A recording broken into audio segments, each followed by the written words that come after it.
Each person in this room today, each one of us, has scars. Scars from growing up. Some are physical, some we can't see. They're emotional, mental, psychological, and spiritual. And regardless of how well we think that we've covered those scars up so that nobody can see them, I'm here to tell you, unless you've worked through each and every one of these important things that happened in your life as a child, you're not doing yourself credit. Just like a dam that's being held back without proper upkeep, it's going to break. And it's going to seep into every single thing you do. It will seep into your personal relationships. It will seep into your professional relationships. It will seep into every single thing that you touch. There's a wonderful friend of mine. When he was born like most of us. He had 2 hands. Unlike most of us, though, he didn't have 10 fingers. My friend Gary, when he was born with essentially lobster claws. I grew up a fat kid. There are other people in here that grew up the tall kid, the short kid, the ugly kid.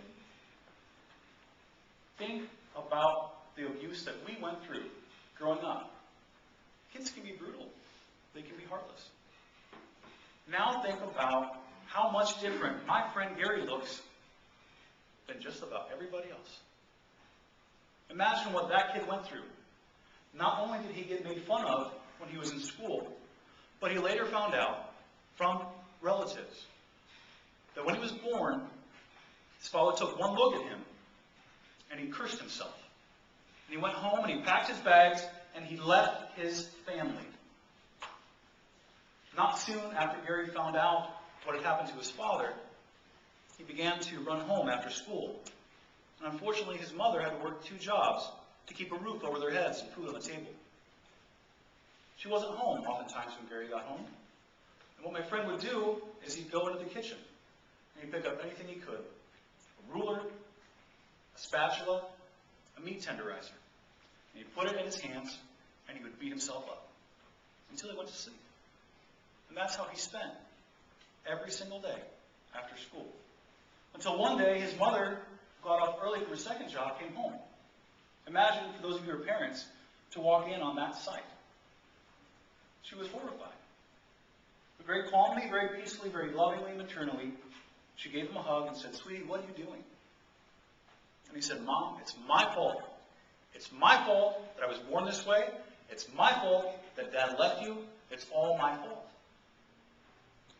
And that's where she did something amazing. She said to him, "It's not your fault that your dad left you. Your dad left you because he wasn't a good person. And I don't want you to grow up being a bad person. What I want you to do is, instead of looking at your hands like something that's a negative thing, change the way you look at yourself. When you change the way you look at the world looks back at you completely different." A few days after his mother's intervention, my friend Gary picked up a pencil. He picked up a piece of paper and he began to draw. Very simple things at first. Trees, homes, people that he knew. Ladies and gentlemen, when my friend changed his outlook on life, life changed back.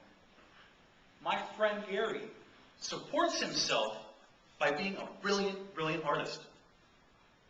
He enters his artwork in contests all around the country. And I tell you what, most of the time, he always wins first.